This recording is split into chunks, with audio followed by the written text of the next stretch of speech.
How Mad Jack Escaped a Nazi Concentration Camp Twice.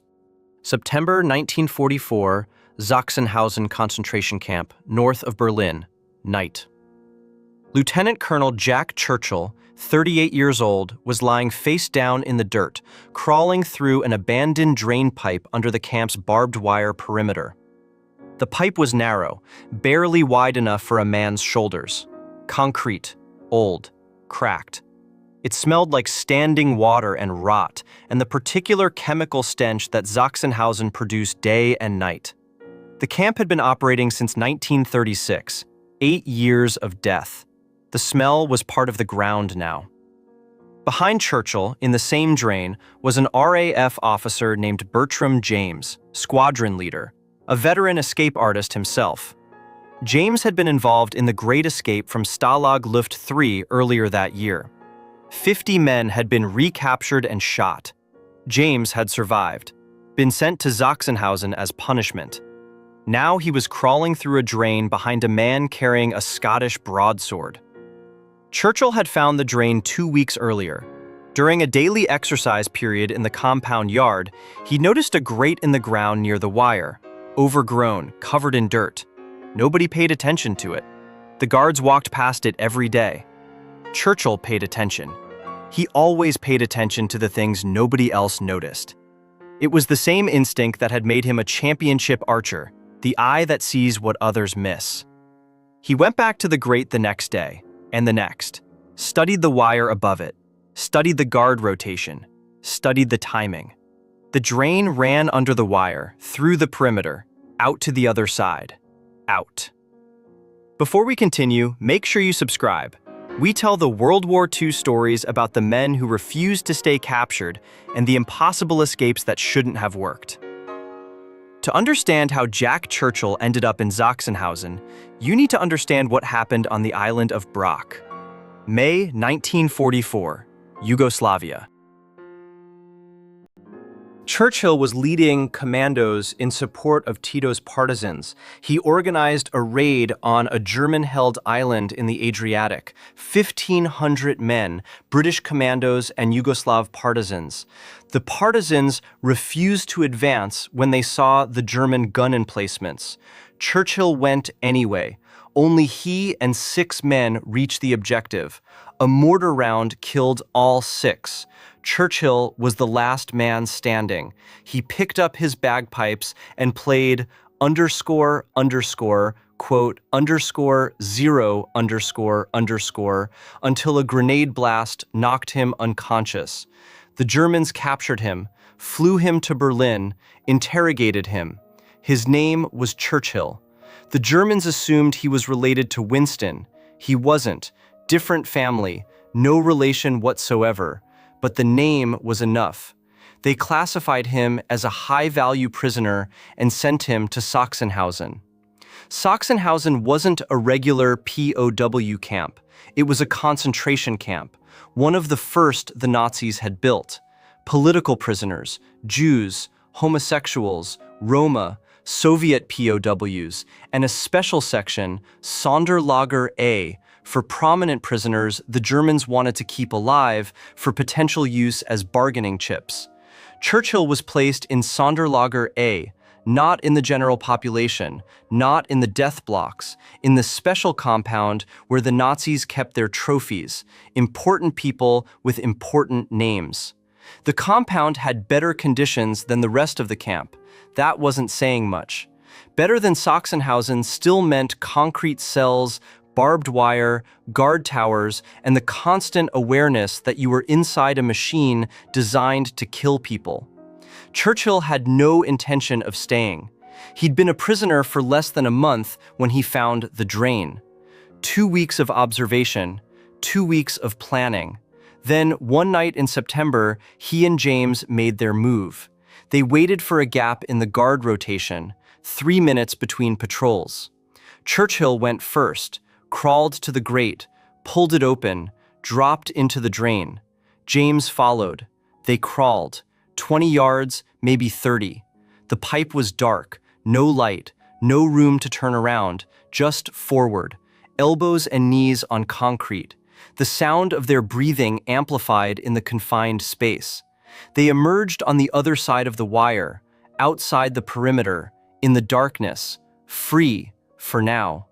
They were north of Berlin, deep in Germany. No papers, no money, no civilian clothes. Two men in ragged prison uniforms in the middle of the Third Reich, 150 miles from the nearest neutral territory. Churchill's plan was to reach the Baltic coast. Find a port, find a boat, get to Sweden. Sweden was neutral. If they could reach the coast, they had a chance. They walked at night, hid during the day, in ditches, in forests, under bridges. The technique was familiar to Churchill. He'd done something similar in occupied France 4 years earlier. Not personally, but he'd organized escape routes for agents. He knew how fugitives moved through enemy territory. They stole vegetables from fields, turnips mostly, raw, eaten in the dark while crouching behind hedgerows. They jumped on freight trains when they could, riding in open wagons, ducking when the trains passed through stations. Churchill sprained his ankle on the second night, came down wrong, jumping off a freight car. The ankle swelled. Every step was pain. He didn't mention it. James noticed the limp, but said nothing. You didn't ask a man like Churchill if he was hurt. You just kept walking. James later described Churchill during the escape, a man of rugged nature and an entertaining narrator of anecdotes. Even while crawling through drains and stealing turnips and limping through German forests with a sprained ankle, Churchill told stories about Burma, about Norway, about the time he captured 42 Germans with a sword. He talked the way other men breathed, naturally, constantly, without effort. They walked for days, north, toward the coast, toward Rostock, toward the Baltic Sea. They almost made it. They were captured near Rostock, a few miles from the sea. A patrol. Bad luck. Wrong place at the wrong time. Two ragged men on a road near a German naval base in the middle of the night. The patrol didn't need to ask many questions. Back into custody, back behind wire, sent to a camp at Güstrow, then transferred again. By late 1944, Churchill was in a camp in the Austrian Tyrol, Niederdorf. This was a different kind of prison, not a concentration camp, a collection point for VIP prisoners, high-value hostages the SS was gathering as the war turned against Germany. The company was extraordinary.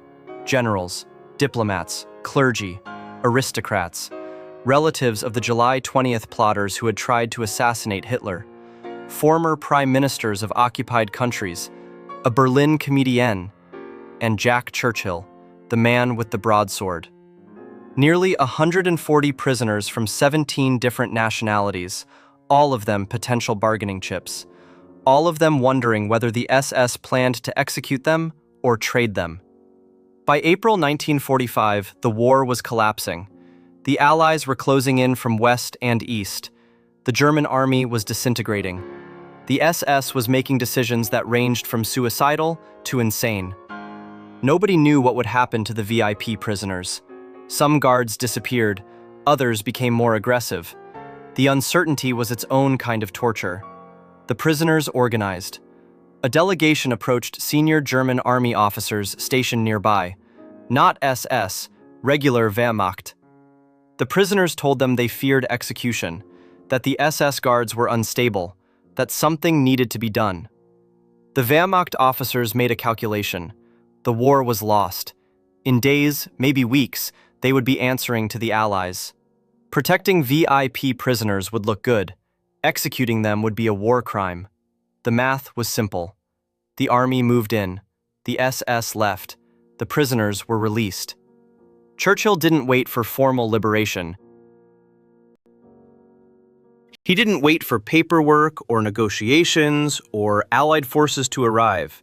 He started walking, south, through the Alps, through the Tyrol, through mountain passes still covered in spring snow, through villages where German soldiers were surrendering and Austrian civilians were hanging white flags from their windows, and the entire structure of the Third Reich was dissolving around him like ice in sunlight. He had no map, no supplies, no companion, just his legs and the same stubborn constitution that had carried him through every absurd, impossible, medieval chapter of this war. The distance, depending on which source you consult, was somewhere between 93 and 150 miles, through the Alps, on foot, alone. In April, when the passes were still treacherous with snow and ice, and the kind of mountain weather that could kill an unprepared man in hours. Churchill was unprepared. He walked anyway. He ate what he could find. Villages sometimes offered food, farmhouses. The war was ending and people were generous, or afraid, or both. A British officer walking through the Austrian Alps in April 1945 was either a hallucination or a sign that the war was truly over. Either way, they gave him bread. He reached American lines near Verona, Italy, walked up to a patrol, an armored unit, Sherman tanks and half-tracks, and men who had fought their way up the Italian peninsula for 2 years. A filthy, limping British officer appeared out of the mountains, alone, claiming to have walked from Austria. They stared at him. He stared at them. Then he asked if anyone had anything to eat. He was free, for the second time, having escaped 2 different prisons in 2 different countries through 2 entirely different methods. The first time through a drain pipe, the second time through the Alps. The war in Europe ended within days. Churchill, as has been well documented, was not pleased. He immediately applied for transfer to the Pacific Theater, Burma, the fight against Japan. He was training for jungle warfare when the atomic bombs fell. Hiroshima, Nagasaki, surrender. If it wasn't for those damn Yanks, we could have kept the war going another 10 years. He meant it. He always meant it. Jack Churchill was not a man who said things for effect. He said things because they were true, at least in the landscape of his own extraordinary mind.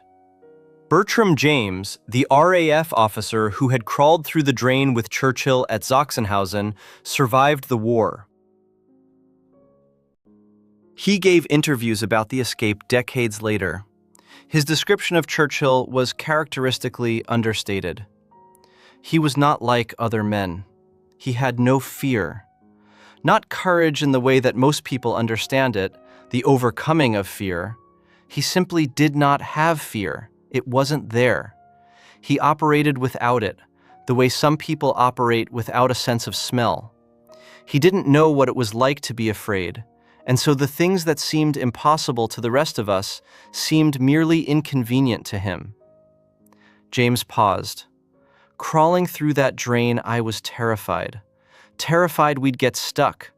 Terrified the guards would see us. Terrified of what would happen if we were caught.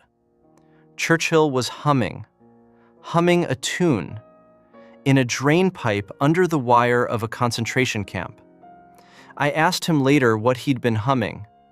He said he couldn't remember. It might have been a Cameron march. It might have been something else entirely. He shook his head. The man was impossible, absolutely impossible, and I owe him my life. Jack Churchill died on March 8, 1996. He was 89 years old. He had fought across Europe with a sword and a bow and a set of bagpipes. He had been captured and escaped, and captured and escaped again. He had walked through the Alps. He had surfed in Britain before surfing was a thing. He had thrown his briefcase out of a train window every day for years because it was more efficient than carrying it from the station. When asked near the end of his life whether he had any regrets about the war, about the captures, about the escapes, about any of it, his answer was 4 words. I had a wonderful war. Not ironic, not sarcastic, sincere. The simple truth of a man who had found the one thing he was made for and had done it completely. 2 escapes, 2 prisons, 2 countries, 1 man who could not be held. If you were locked in a concentration camp with nothing but your wits and a drainpipe, would you have crawled through? Would you have walked 150 miles through the Alps? Let us know in the comments. And if you want more stories about the men who refused to